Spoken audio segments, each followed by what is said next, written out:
Bruce Lee died at 32, but what he discovered in those short years holds enough wisdom to last a lifetime. It wasn't just about punches, speed, or strength. The truth that made him unbreakable was not found in his muscles, but in his mind. The secret was water. Yes, water, the simplest, most ordinary thing on earth. But for Bruce, it became a living philosophy, a mirror of everything he believed about mastery, adaptability, and the human spirit. Water is humble, yet it shapes mountains. It appears soft, yet it destroys stone. It can flow gently or crash with unstoppable power. And Bruce Lee realized that to live well, to fight well, to be well, one must learn to think and move like water. Imagine him in 1971 sitting in his Hong Kong backyard. His young son Brandon plays with a hose, spraying arcs of water across the stones. The stream hits a rock and splits, flowing around it, slipping through cracks, reforming on the other side. Bruce watches silently, mesmerized. And in that moment, something ancient awakens in him. He grabs his notebook and writes what would become one of the most profound statements in modern philosophy. Be like water making its way through cracks. Do not be assertive, but adjust to the object, find a way around or through it. Most people assume this was about martial arts, about fighting with fluidity and grace. But Bruce wasn't speaking only to fighters. He was speaking to anyone who faces resistance in life. He was describing how to survive rejection, how to move through judgment, how to remain whole in a world that constantly tries to harden you. Hollywood had told him no again and again. Too Chinese for Western audiences, too Western for Chinese audiences. He was a man caught between two worlds, a man who didn't belong anywhere. But instead of breaking, he adapted. Instead of forcing, he flowed. He created his own films, his own art, his own style. He didn't fight the current, he became the current. That is the essence of water. It doesn't resist the stone, it embraces it. It doesn't destroy, it transforms. It teaches the lesson that the strongest way to live is not to oppose life, but to move with it until you master it. Scientists today have language for what Bruce intuited all those years ago. Neuroscientists call it cognitive flexibility, the ability to shift perspectives, to change approach, to move freely between obstacles. Studies at MIT show that people with this ability perform far better under stress, recover faster from failure, and find creative solutions others miss entirely. It is the science of flow, the psychology of resilience. Bruce Lee didn't just understand it, he embodied it. And yet people still misunderstand what he meant by being like water. They think it means being passive, letting life push you around. But that's the mistake. Water is not weak. It's patient. It doesn't fight what stands in its way, but it never stops moving. Over time, the softest element overcomes the hardest. A drop of water can pierce stone. A wave can tear down cities.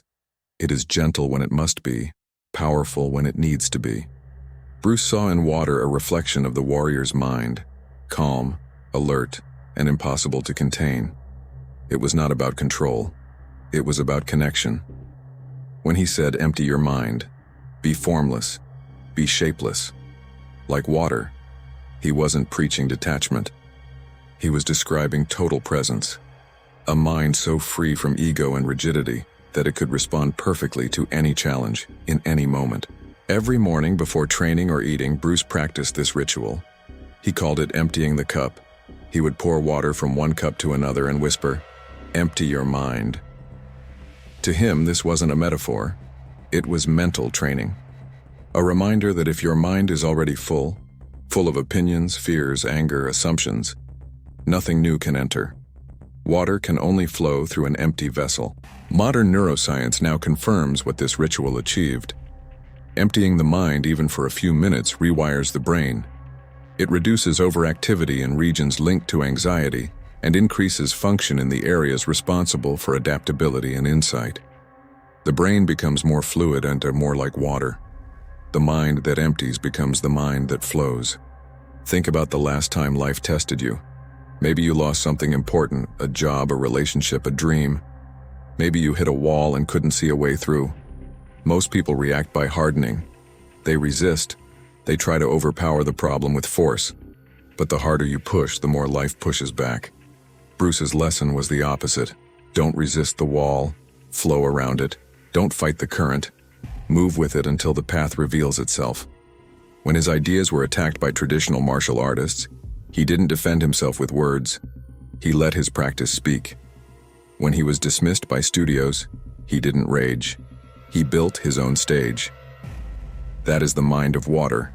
Flexible, unshakable, quietly unstoppable. There's a story Shannon Lee tells about her father that perfectly captures this.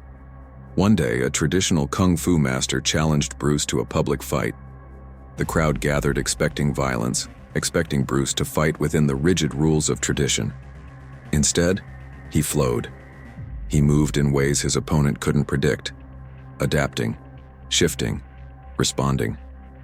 Within 2 minutes, the master was exhausted, unable to land a single strike. The crowd didn't see a fight. They saw movement itself made visible, the perfect expression of being like water. What makes water powerful is not its strength, but its persistence. It does not tire. It does not quit. It never loses patience. It teaches us that transformation happens not through aggression, but through endurance. You don't need to be harder than life. You need to be more adaptable than anything life can throw at you. A performance coach once said that the most successful people on earth treat obstacles the way water treats rocks. They don't see them as problems to crush. They see them as part of the landscape. When life blocks their path, they flow around. When doors close, they look for cracks. When failure strikes, they don't stop moving. They find another route. That is the way of water. It doesn't judge, it doesn't complain, it doesn't despair. It simply moves. It changes form to match what's needed. When cold, it hardens into ice, solid and still. When heated, it becomes vapor, light and free. And yet, in every form, it remains water. The warrior too must learn this. To change form when life demands it. To adapt without losing essence. But Bruce Lee also understood something deeper. Water has no ego. It doesn't demand to be seen. It doesn't need to prove itself. It just exists, effortlessly powerful. That's why he warned his students not to cling to identity or pride. Adapt what is useful, he said. Reject what is useless. Add what is uniquely your own. The water philosophy is not imitation, it's evolution.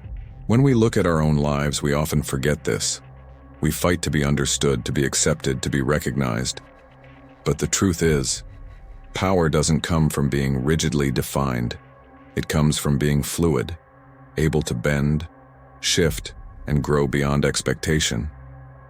Neuroscientists studying what they now call water thinking have found astonishing results.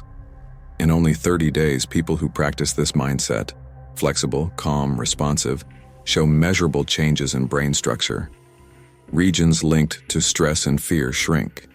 Regions tied to creativity and resilience expand. The brain literally begins to mirror the behavior of water. Fluid, adaptive, balanced. Bruce discovered this long before the science did.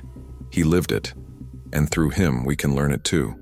Because every human being is already made of water. 60% of our body, our cells, our very blood, water flows through all of it. You were born with the ability to adapt. You were built to move with change. You only forgot.